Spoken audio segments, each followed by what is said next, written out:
नमस्कार, स्वागत आहे तुमचं सुषमा. आज आपण जी तुपाची बेरी शिल्लक राहते याला काही जण मावा पण म्हणतात, त्यापासून आपण दोन पदार्थ तयार करणार आहोत. एक आहे ते आपण लाडू बनवलेले आहेत आणि दुसरे हा पदार्थ आहे तो जे हे आहे ते पेढे आहेत. अगदी मऊ पेढे तयार होतात आणि लाडू पण अगदी सुंदर तयार होतात यापासून. हे लाडू तुम्ही डब्यामध्ये भरून 8 ते 10 दिवस आरामात खाऊ शकता.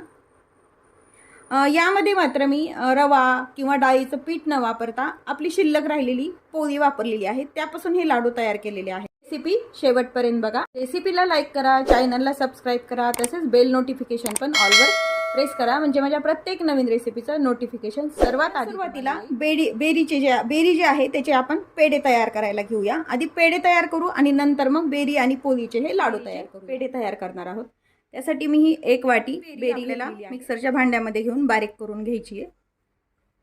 बेरी आपण छान बारीक करून घ्या. आपण मिक्सरनं काढलेली बेरी आहे, हा पॅन गरम आहे, यामध्ये टाकून घ्यायची आहे. उगं गरम करून घ्यायची, थोडीशी, फार काही गरम करायची नाही. याचं तूप रिलीज होईपर्यंत याला गरम. आपण वेगळं तूप वगैरे काही वापरणार नाही, ह्या बेरीचंच तूप याला पुरे होतंय.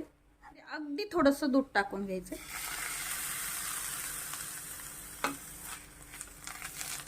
आपण पिठी साखर घालून घ्यायची. पिठी साखर तुम्हाला हवी तशी गोड प्रमाणात घालू शकता. ही 1 वाटी बेरी तर ही अर्धी वाटी पिठी साखर घेतली मी. अर्धी वाटीपेक्षाही कमी टाकली, लागली तर आपण अजून टाकू शकतो. आणि हे आता मिक्स करून आपण पेढे बनवतो त्यामुळे मिल्क पावडर घालून घ्यायची, म्हणजे छान टेस्ट येते पेढ्यासारखी. आणि हे पुन्हा एकदा मिक्स करून घ्यायचं. थोडंसं थेंबर आपण अजून दूध टाकून घेऊया. यामध्ये एका भांड्यामध्ये काढून घेऊया, थंड करून घ्यायचं. मिल्क पावडर आणि साखरेचं मिश्रण केलं तर ते आता थंड झालेलं आहे.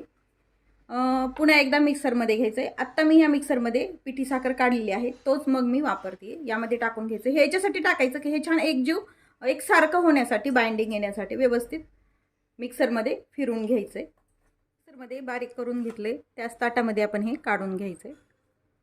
हे मिश्रण थोडंसं कोरडं वाटतंय, त्यामुळे याच्यात किंचित तूप किंवा मग तुम्ही दूध पण टाकू शकता. तर हे तूप टाकून मिक्स करून घ्यायचं व्यवस्थित.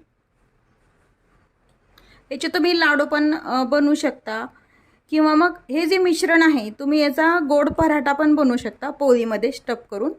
अगदी छान तयार होतो पराठा पण. या मिश्रणाचे छोटे छोटे पेढे बनवून घ्यायचे. पेढे बनवायचा साचा पण मिळतो मार्केटला, पण माझ्याकडे नसल्यामुळे मी हातानेच आकार देते त्याला.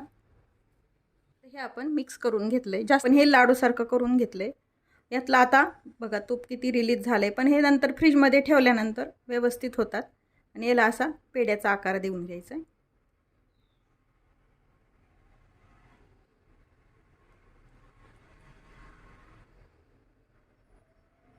सर्व पेढे असेच तयार करून घ्यायचे. बेरीचे पेढे आपण तयार करून घेतलेत. आपल्याकडे साचा नसल्यामुळे याला डिझाईन तयार होत नाही. काटा चमचा घ्यायचा आणि यावर थोडासा प्रेस करायचा, म्हणजे अशी डिझाईन करून घ्यायची. किंवा मग तुम्ही असे प्लेन पण ठेवू शकता किंवा यावरती तुम्ही हवे ते ड्रायफ्रूट्स पण लावू शकता.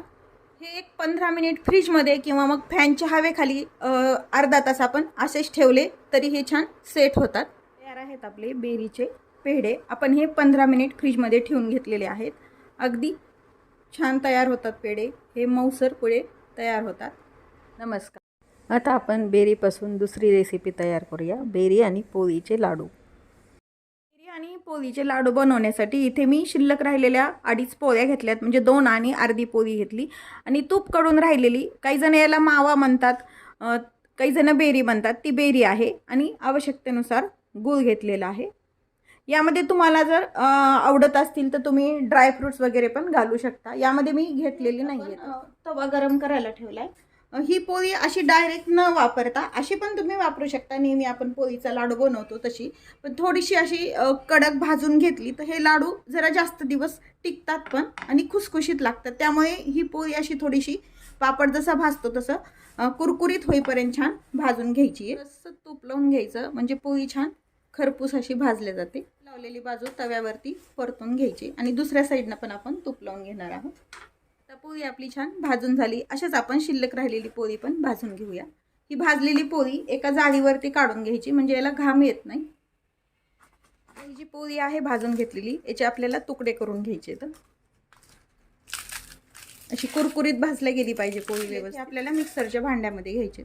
असेच आपण बाकीच्या पोळीचे पण तुकडे करून घेऊ. वरती थोडं बारीक करून घे. ही पोळी आपण बारीक करून घेतली. यामध्येच आपल्याला ही बेरी घालून घ्यायची. बेरीमध्ये ऑलरेडीच तुपाच्या बेरीमध्ये तूप असतं, त्यामुळे ह्या लाडूला थोडंसं तूप कमी लागतं. आता हे पुन्हा मिक्सरमध्ये एकजीव आणि पोळी एकत्र केली. त्यासोबतच आपल्याला आवश्यकतेनुसार गूळ घालून घ्यायचा आहे. जसा तुम्हाला गोड आवडतं तसं तुम्ही गूळ वापरायचा आहे. मी गूळ वापरला, यामध्ये साखर वापरली तरी चालते. आणि आता हे मिक्सरमध्ये एकजीव होईपर्यंत आहे हे एका भांड्यामध्ये काढून घेऊया.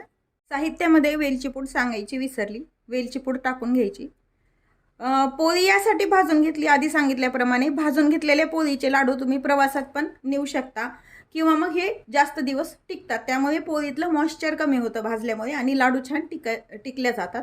आता हे लाडू आपण वेलची मिक्स करून वळून घेऊया. जर एखाद्या वेळेस लाडू वळल्या गेला नाही, बांधल्या गेला नाही असं व्यवस्थित, तर यामध्ये तुम्ही साजूक तूप टाकू शकता थोडंसं.